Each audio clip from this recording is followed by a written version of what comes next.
So, having played Need for Speed Underground 2, if you have a save from Underground 2 on your memory card when you play this game, it'll give you a little extra cash just to make you feel better about yourself. So, I think it's an extra $5,000 or $10,000. I'm not sure. Whatever it is enough to get you the Golf GTI right off the bat. But I'm not going to make it that easy on myself. We are going the hard way.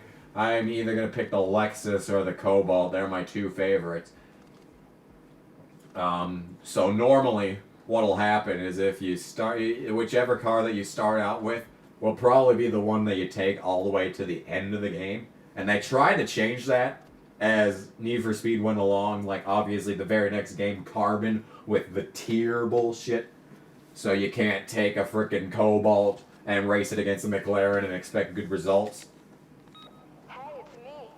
Check out your map. Head up to the location I told you about. I'll meet you there. Later. I'll bring the roofies. So anyway, yeah, so here's your short message system powered by Singular, which would not exist a year after this game was released. So yeah, it's voice messages and it's texts, and it's all that good shit. So, got a giant ass arrow on top of the car, may as well follow it. So here it is, the world of Need for Speed Most Wanted. We're just hanging out. So as you can see, lower left hand corner is the map, so you can see where you're hanging out. Lower right hand corner is your speed. It's got nitro on the bottom and slow down time on the top. I never used slow down time ever. And the top of the screen had the police meter. And that's just how this game rolls. So let's continue on and watch yet another cutscene. Holy moly. Store your ride here. Consider it your safe house. You can use it to lie low when your heat gets too hot. If you want to take out Razor and get your ride back, you got a lot of work to do. You have to work your way up the blacklist and take out everyone on the way. As far as they're concerned, you're just working to get back into the blacklist. Pick the right event, get enough bounty, and you can challenge a ranked racer. Once they're all out of the way, Razor's all yours. Cool? I'll let you get back to business. I'll call you when the time's right. Later. And yeah, here is our first victim. His name is Sonny. And his name is Sonny. So this here is Sonny. He's dumped a whole lot of cash into his car. That ride is work, so don't be fooled. It's a rocket. He does everything he can to get a hold of parts before they hit the streets. And he's a douchebag. So we're gonna treat him like a douchebag. That means we're gonna race his ass, and we're gonna race his ass hard. Cutscene! Yet again.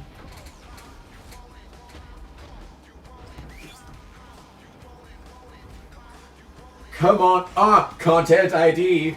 Content ID. Yeah. And there's his vehicle. They really want to emphasize the fact that he's from China.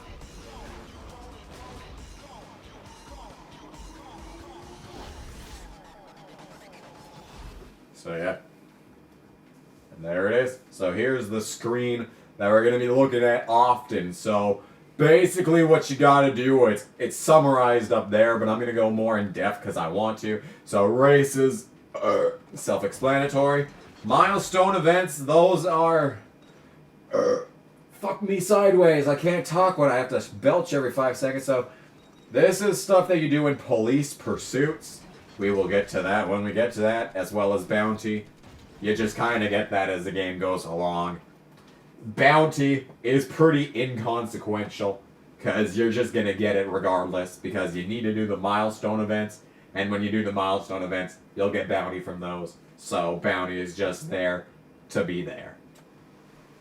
And I'm pretty good at this game, so we're probably gonna blaze through it, is basically what I'm trying to say.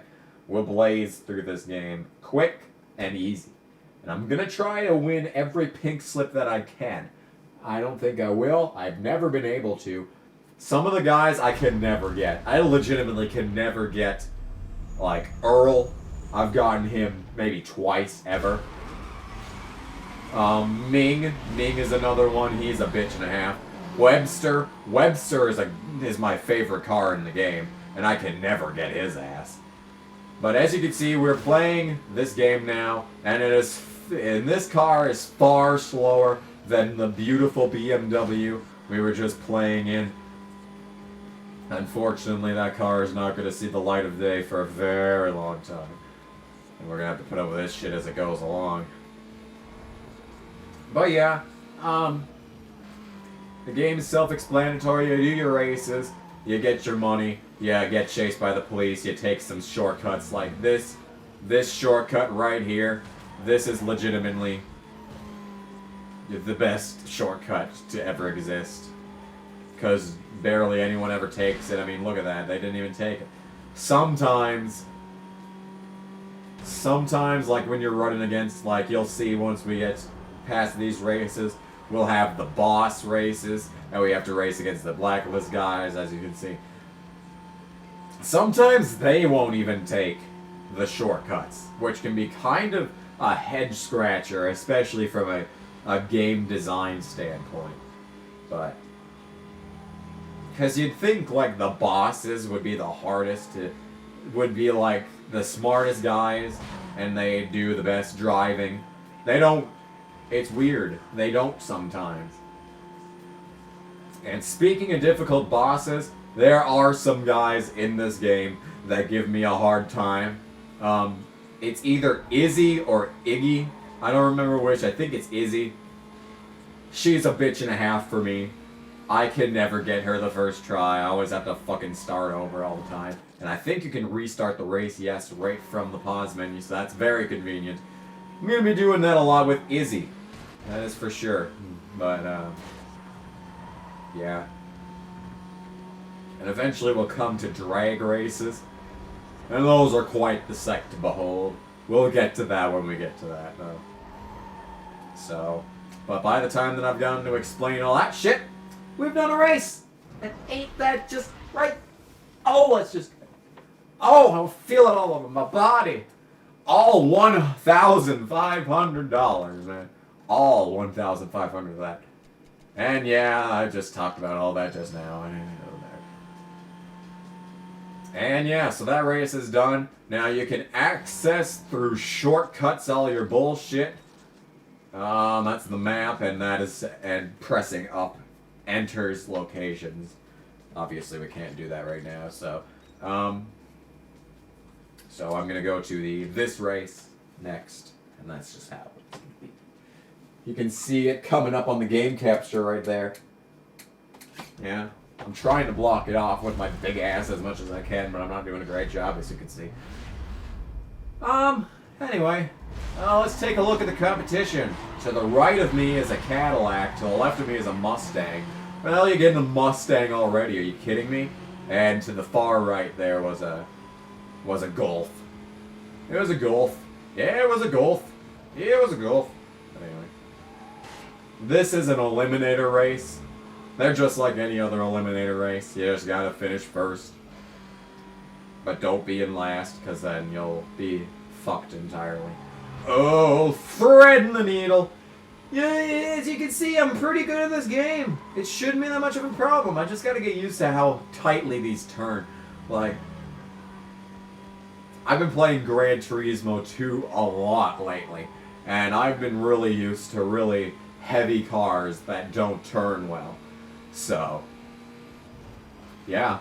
I mean, Gran Turismo 2 for me, like, it's a hard-ass game. I mean, that game is difficult, especially early on. Like, I remember I took a 190 horsepower car to a 197 horsepower race, got my ass kicked to the curb, and that was that. And I just didn't, but, and I mean, it's a fun game. Like, once you get to the higher horsepowers, then you could start taking cars with less, and it doesn't really become a cutthroat thing like you're fighting for every dollar that you can.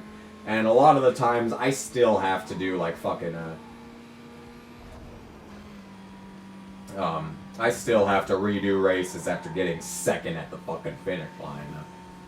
But, yeah. So that's Gran Turismo 2 for you. But yeah, that's just what I've been doing. So that's what I've been kind of tentatively,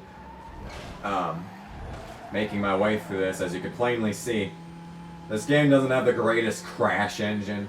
In fact, it doesn't have a crash engine. Like, the closest thing to a crash engine that it has is... Look at that Burger King. Is that a Burger King blimp? How have I never seen that? Wow, a Burger King blimp.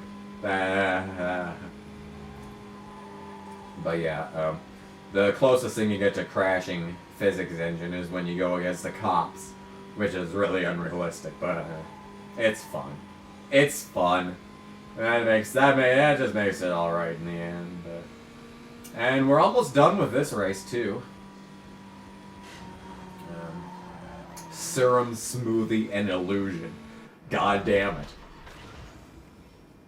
Making me thirsty over here for some serum, some smoothies, and listen to the song Illusion by Into Another. Look at that, like, Wi-Fi signal on the mini-map. The Wi-Fi signal icon there. That's a speed trap. You know those frickin' cameras that take a picture of your license plate if you're going over the speed limit? That's this. And in this game, it's basically like a game of high scores. Like, the guy that you're racing against in the blacklist has their high score on the particular speed trap, and you just gotta beat it. I have no idea what the speed you were supposed to beat there was, but I got it regardless. And there's Mia talking about evading the police, even though we have not even come close to the police yet. But that's okay.